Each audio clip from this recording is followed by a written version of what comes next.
Hi there, and welcome to the iBAC Tech Trek podcast, where we explore the outer reaches of insurance technology. As always, I'm your host, Tom Reid, and the science officer on this journey. And today I am super pleased to be joined by Kathryn Sinclair, CEO of CSIO, and Michael Loeters, who is Senior VP at ProLink and also the Vice Chair of this CSIO board. Welcome, folks. Thank you. Thanks, Tom. Yeah, thanks very much for joining. So, Kathryn, I'll go with you first. Can you just give us a background on yourself? How did you end up being the relatively newly minted CEO of CSIO, and maybe talk about what what that means from a CSO perspective? What's your role and responsibility? Yeah, great. So for myself, been in the P&C space for almost 25 years now. Started off as broker, customer service, frontline, evolving through there and working my way up, leading different teams in the broker sales, service, and operations. Spent about a decade at Grey Power under the Intact, and then working for a digital brokerage and actually doing a startup for quite some time. And about 6 years ago, came to CSIO to lead the InnoTech. So evolving new emerging technologies, working with leadership teams at other organizations to drive new technology, and also to work with the industry to enhance our standards and data exchange. Michael, you look like you've been in the industry a bit longer than 25 years, but can you? This year is actually 30 years, Tom. Awesome. Awesome. All right. Can you maybe summarize that in a quick soundbite and maybe focus on your role as the CSIO Vice Chair? Yeah. So I actually started my career on the insurance company side. I was an underwriter for 9 years at Chubb Insurance, and then transitioned into a role in the brokerage world, focusing on technology. So I actually had a little bit of a stint in my career as also being a technology consultant. So I actually did even a technology startup in the late 90s. So I have technology kind of in my veins. And I got involved really with iBAC and the technology committee and a lot of the technology issues related to brokers going back to about 2017. And then through my involvement with iBAC, joined the board of CSIO, and then last year stepped into the role as vice chair. Really driven by my keen interest in helping this industry, especially brokers in this industry, really tackle some of the big technology issues. Awesome. So, Kathryn, I'll direct this next question at you. What can you encapsulate CSIO's role in the industry in 25 words or less? Sure. So we're the standards body. So we host, develop, govern the data standards for Canada's P&C industry. And then as well, we host the industry network for data exchange. So EDI, broker downloads, eDocs, they come through CSIO Net, and we host that and serve that solution for the industry. So fair to say that almost every single valuable piece of data that drives this industry flows through the backbone that you guys maintain. Yeah. So when the brokers start their day, when they go into their system of choice, their downloads are sitting there, their eDocs are sitting there. That came through CSIO Net, and it was connected using a CSIO standard. 55 million of them, Tom. 55 million documents a year. Wow. I would say most people don't think about that, right? There's, I think, 40,000 licensed brokers. I think there's about 200,000 people in the P&C industry in Canada, something like that. And how many people work at CSIO these days? Much smaller number, about 14. 14.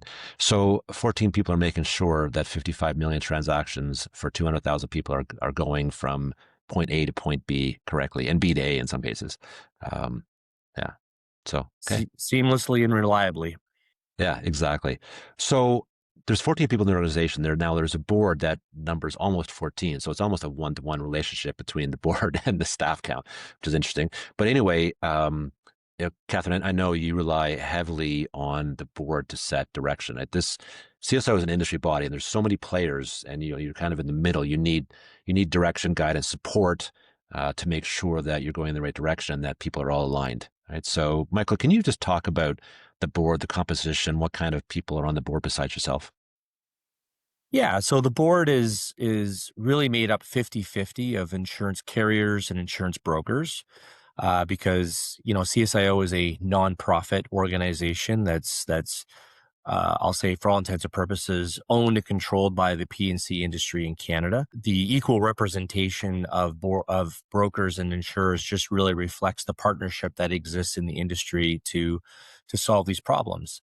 Most of the insurer representatives on the board come from a technology background. They're CIOs, CTOs, et cetera, for their respective insurers. And they are, the representation around the board are, in fact, the largest P&C insurers in the country.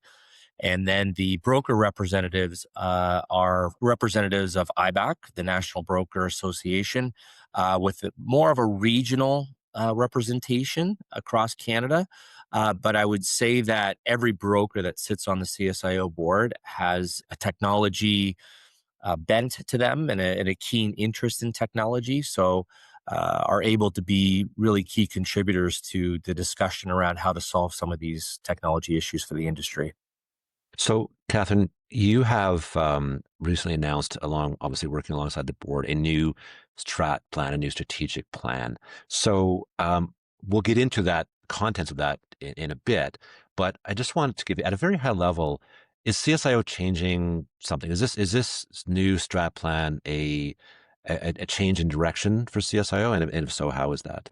Yeah, I would say it's a refreshed vision. CSIO is looking to advance data connectivity.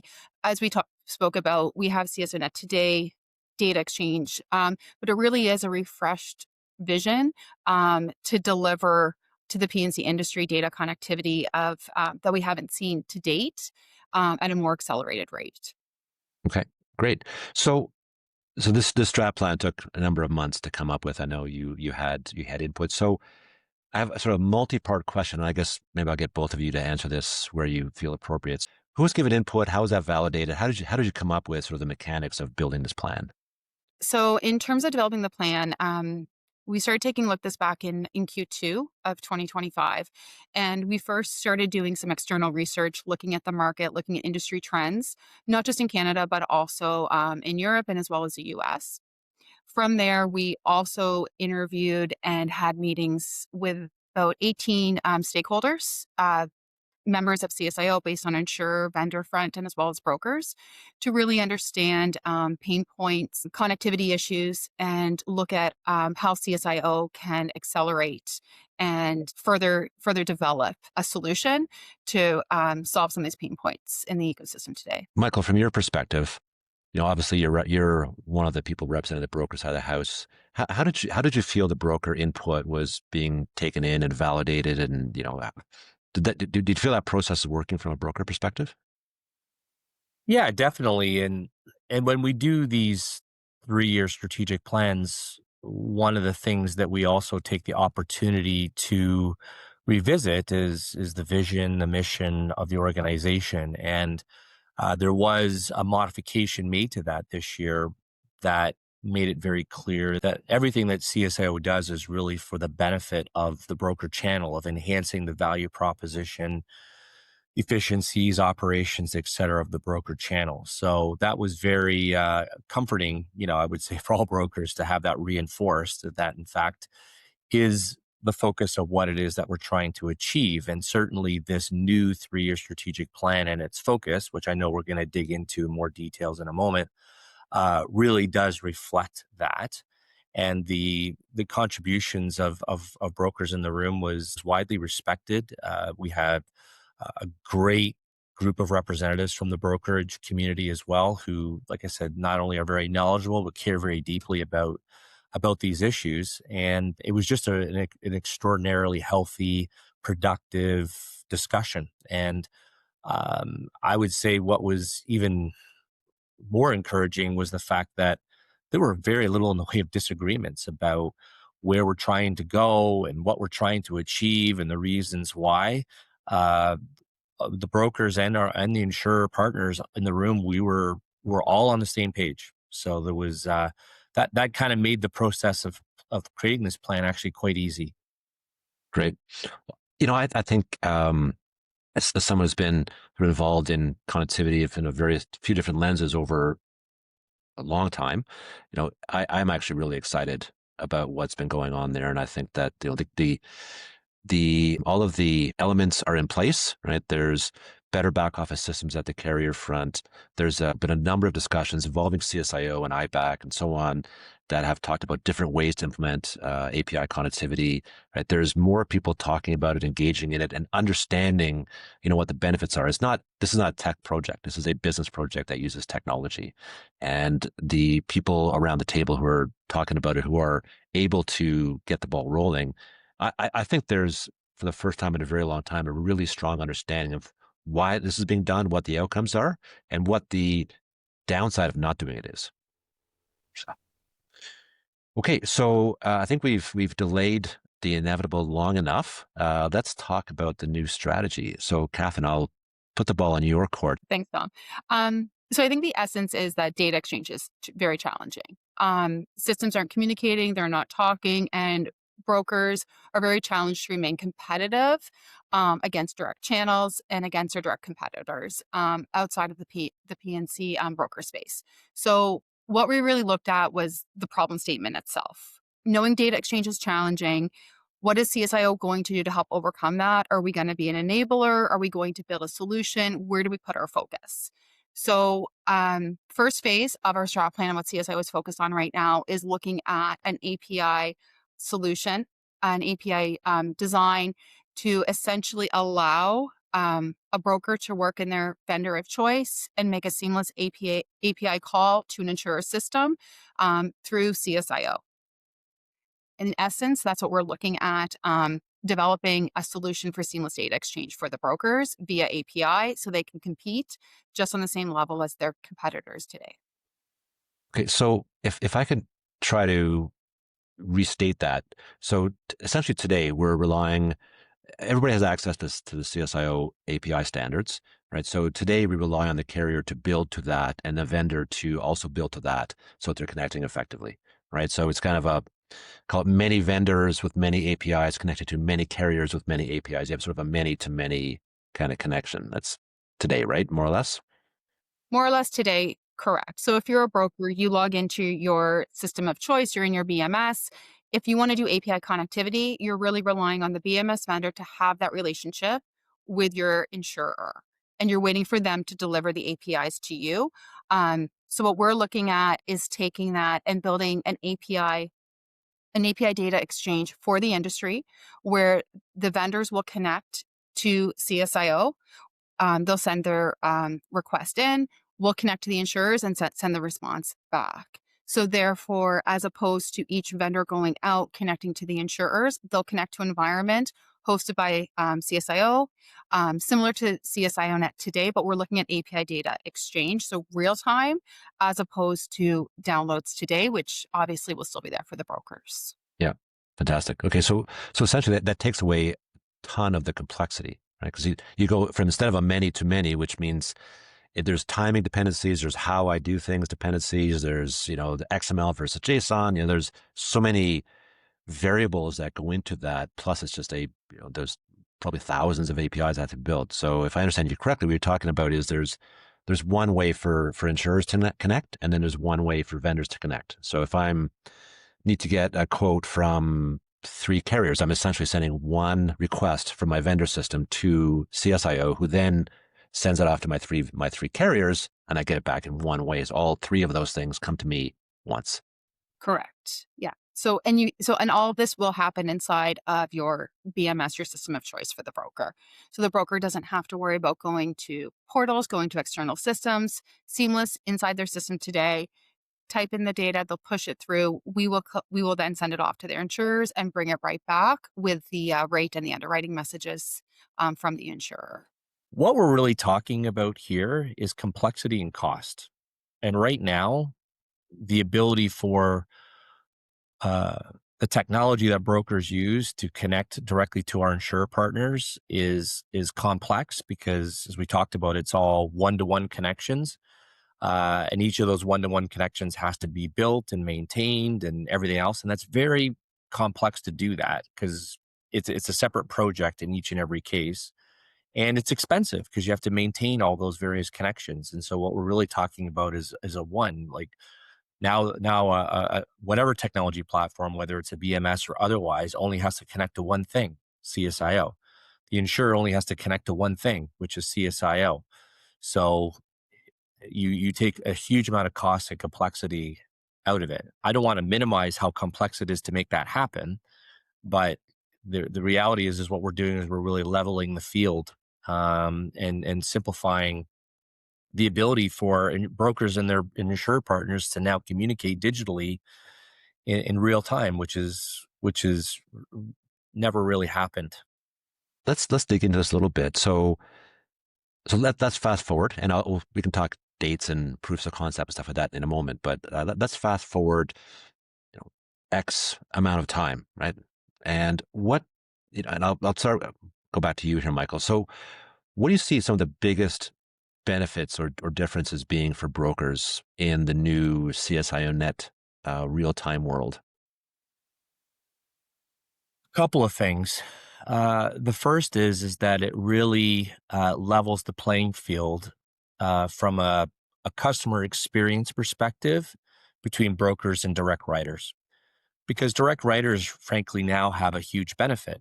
A Desjardins, a Cooperators, whoever it is, they only have to talk. An agent only has to talk to one party, their own company. So the ability for them to do that digitally is much easier because you're only talking to yourself.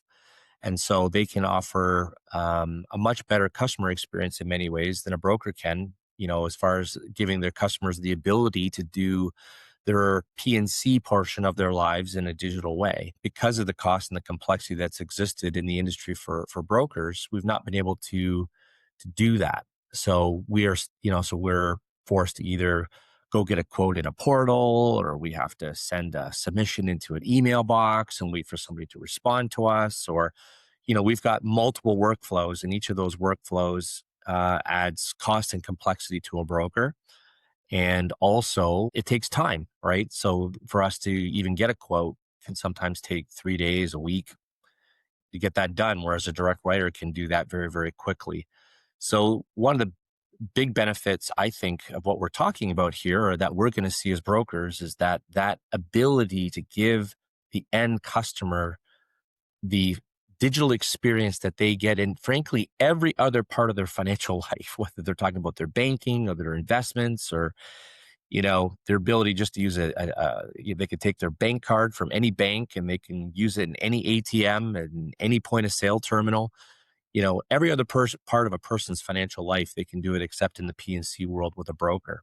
So that's going to be an enormous leveler, and give brokers that opportunity. The other thing is really just simplifying operations. Like I said, today brokers are forced to work in multiple different workflows depending on who the insurance partner is that they're working with. And what this will eventually do is allow a broker to work in one workflow. I just put my data in one place, my technology platform and my brokerage. And once it's there, I can choose where I want to send that data to get a quote, for example. And I'll just be able to get multiple quotes back in real time, not in 3 days, not in 5 days. I can get a quote in real time in my system, service my customer in the way that they need to be. Right. And I'll add a point to that. Not only should it be quick, but it also should be super accurate, because with the quote APIs, you're using the rating system that the carrier maintains. So the actuaries go in there and touch the rates. That's what the API is hitting, right? So it's not a portal with manufactured rates. It's not some third party thing that it's close, but not really the same. You are quoting from the same rating system that the actuaries and underwriters are using. 100%. And the real time and the accurate is so important, because so many times today, we as a broker quote a price to a customer knowing that price may not actually be isn't actually the accurate price. It always is an approximate price. And then we have to deal with the outcome of that when we actually have to bind the coverage and we find out that the price actually is a little bit different. So, and customers understandably don't understand why that happens or how that happens, nor should they need to worry about that. So again, what we're talking about creating here is going to take that kind of friction out of the system. In what other industry do you not actually know the price before you buy something, right? Nobody. We're the only industry where you're not entirely sure what the price is before you decide to buy it. Well, can you imagine if you went to Amazon and every price you saw was an approximation and you didn't really know what the actual price was going to be till after you put in your credit card? It's kind of ridiculous. It is. So just for the record, getting rid of that. Awesome. So Kathryn, yeah. So that's reason enough to do this. Now, Kathryn, I'm going to turn over to you here. So one of the things we've talked a little bit about, but not really as a focus, is the vendors. So there's 4, 5, or 6 BMS vendors out there, depending how you count them. And then there's another 20 or so sort of smaller, typically called insurtech vendors. What do you see changing for them, and what do you think the implications of that are? Yeah. So what we've done is we've mapped out one, broker journeys, and two, we've mapped out technical journeys as well. So when we look at the vendors, it's to also enhance their offering and what they're providing their customers. So this will have the ability to bring in insurtechs, but the product that the BMS vendors are giving their brokers is going to be that seamless connectivity, data entry once, connecting to multiple insurers, bringing back a rate that's accurate, bringing back underwriting rules, and being able to enhance that system that the broker works in. And as opposed to the vendor having to go out and connect and work with each insurer directly, it allows for CSIO to host that environment. And as well, too, with vendors, we talk about what standard they're going to send their request in. Are they going to send the standard in XML, or are they going to send it in JSON? We can remove that, and the vendor can send the standard of choice, and they don't have to map it to the insurer. We can do that translation. So what we want to remove from the vendors is, at what point does the industry switch from XML to JSON? And looking at the roadmaps of each individual insurer, making sure the vendors can support that. The vendors can send in the format, in the standard, and send that in, and we will do the translation there and send it back in the standard of choice. So there is advantages to all stakeholders for the solution, and it's something that we have been looking at through our assessment of the design of this, and really looking at the different stakeholders, the different parties, ensuring that there is a benefit and a return for all parties inside of this ecosystem. I'm hearing less complex, less costly, more uniform, like that kind of thing to me screams an opportunity for innovation, right? So the incumbent vendors will be able to offer a better value for their existing product. Great. It strikes me that when things become easier and less costly, that new entrants join, or smaller entrants have an opportunity to have an outsized impact. What do you see happening to the level of innovation in the P&C industry once this is up and running? Yeah, well, it allows for acceleration. It allows for new entrants. It allows for innovative ideas, innovative solutions. Right now, the work that we've done with brokers, they have a lot of add-ons. They go to different systems for different information, and this really allows them to have the API connectivity. Right now, we're discussing API connectivity from a BMS system essentially to an insurer system, but it allows to bring in more innovative vendors into this ecosystem.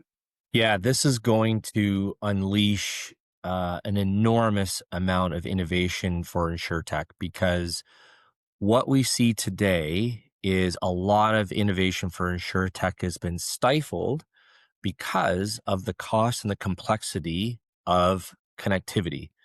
There's so many great ideas around there, out there around organizations and companies that want to add more tools and more powerful tools to either insurers or to brokers or to claims adjusters or to any of these parties in the ecosystem. But the thing that holds that innovation back is the cost and the complexity of everybody communicating in a digital way, because of these one-to-one connections that it's been reliant upon up until now. And once this is built, that obstacle essentially goes away, because now it's just, well, if you want to offer an innovative solution to brokers that requires connectivity to a whole range of different platforms that brokers use. You just connect to CSIO, and that kind of enables all that connectivity to happen, or vice versa. You want to connect to insurers, you just connect to CSIO, and CSIO will take care of facilitating all that communication to all the insurers. So that barrier coming down is going to unleash so much innovation for our industry. It's going to be really phenomenal. Now, before any underwriting VPs at carriers freak out, I'm assuming that even though CSIO has access to all this stuff, that the carrier still gets to decide who their business partners are. Right? You're not out there putting stuff out willy-nilly. Every vendor gets to choose who their partners are. So, that kind of control and security, of course, is going to exist. Yeah. Okay. Let's get into a little bit more detail here, because I'm loving this. I think this is absolutely fantastic. So this is a fairly big exercise for a 14-person team. I'm going to assume, Kathryn, you're going to break this up into different bits and pieces and likely have some proof of concept to get the ball rolling. Can you talk about how you're organizing, how you're going to chop up this project a little bit so you actually have a good chance of success? Absolutely. So it's a very phased approach, but it's agile with very aggressive timelines and targets. So the first phase that we are in right now, so phase one is really looking at the solution design and the architecture. We have done broker journey mapping. We've looked at friction in the ecosystem. We've looked at pain points. One, to ensure that there is enough value in return for this solution, that we're able to solve the pain points of the connectivity that brokers are experiencing today, the double entry, the trust in the premium, getting back the returned rate. So we've done that. And then what we're looking at right now is the solution design, the architecture, what that is going to look like if we were to move forward with building this. We've have a couple of concepts that we've been working on, and in January, we'll be testing that against the feasibility, the viability of the solution. We bring together key stakeholders. So we will have CSI members around the table. Our insurers will be there. We will have BMS vendors present there, as well as currently CSIO Net. It's hosted on AWS. We'll have AWS at the table, and really looking at the design of this, the architecture, make sure it meets the industry standards as we do today with CSIO Net. We have the security in place, the authorization, the authentication, how it's going to be supported, and how the data is going to flow. So that's phase one, and really looking at the solution to make sure that it is viable for the industry. And after that, we will take that information, enhance the architecture if needed, and then from there, ensuring that there is benefits for all parties, we'll then move over to the building of the proof of concept. So what now? You're still super early days, so I'm a little tentative in asking this question because I know whatever answer you give is probably not going to be exactly correct. So please, nobody hold Kathryn these specific answers. But what sort of timelines are you looking at? Yeah, great question. So let's just say Q1 of 2026, we'll have the proposed architecture finalized and working with the board, moving forward with that and greenlighting that to move to the POC. Our timeline is to have the POC designed and developed by the end of 2026. Moving in and putting in 2 use cases that we can test this proof of concept for the industry to ensure that it's bringing back the tangible benefits that we foresee it's going to bring back to the industry. Okay. And those 2 use cases are what? Right now, they are being vetted out and can't share as of now, but we've looked at multiple. So that was a part of the journey mapping, and really looking at the industry as a whole to determine what 2 use cases to bring forward for the POC. We want to ensure that it's something that's going to bring back high results and really address some of these crucial pain points. So at this time, we're still finalizing and vetting out. We will be getting stakeholder feedback on that, and then we will determine which of the two use cases we're going to put in the POC. So we're still early days, obviously. Are you intending? I don't want to take that just by itself as an answer because I like to dig into stuff. So you got two. Is it fair to say that you'll be looking at both personal lines and commercial lines? Absolutely fair to say. Yeah. Personal and commercial, equally weighted in terms of pain points inside the ecosystem to date. In terms of the workflow, we all have a very good understanding, as the brokers do, in terms of the pain points with commercial and all the connectivity challenges. And then with personal as well, there is some advancements there, but it's also in terms of trusting the rate and moving forward to binding of the sale. So absolutely, personal and commercial are being weighted equally in terms of a use case for the POC. Okay, good. Because I think all of the commercially oriented brokers out there sometimes feel a little bit slighted because a lot of this stuff tends to focus on personal insurance. But glad to hear that both sides of the equation are being addressed. So there's a ton of expectations and pressure, Kathryn, on your shoulders and that of CSIO and by extension the CSIO board. If you had one request to make of the industry, people who are listening to this podcast, who are not directly involved in this project, but the rest of the industry is looking on with anticipation, what request would you make of those 200,000 people? Yeah. So I think we go back to the problem statement. The problem statement is that the systems are disconnected. There's a huge connectivity issue inside the P&C space. We need an industry solution. And if this is not the solution of choice, what will the industry look like in 1, 2, 3 years from now? And will the fragmentation just continue? And if it continues, what does that mean for the broker channel? So I would almost bring it back to challenge to say, if we don't select an industry solution, what will be the solution for the industry? Yeah, great point. That's always a question people should ask themselves when doing strategy is because you always talk about the cost of doing something, but rarely do you talk about the cost of not doing it. And I think that's kind of where you're going. And people who have been working in brokerages doing double entry for the last 20 or so years, they know the cost of not doing anything. Michael, did you want to add on to that? I'm really interested because this can easily be seen as, CSIO is doing something that's over there. It doesn't really affect me. I don't know how to support it. If you had to give a message out to brokers who don't currently sit on the CSIO board, what would that message be? The message is that as an industry, we have to move forward and we have to recognize that today as brokers, we are challenged to meet the expectations of our customers. It's as simple as that. Like I talked about earlier, our customers can do pretty much every other part of their financial life in a real-time digital way. What we offer is really the only part of their financial life that they can't do that with. So if we are not going to take this opportunity to move the industry forward, how are we going to answer to our customers on an ongoing basis about our inability to deliver something that they can get everywhere else, right? At the end of the day, as much as we talk here about customer or insurers and brokers, it's really all about the customer. It's the customer that pays the freight in this industry, and it's the customer that's at the center and the core of everything that we do.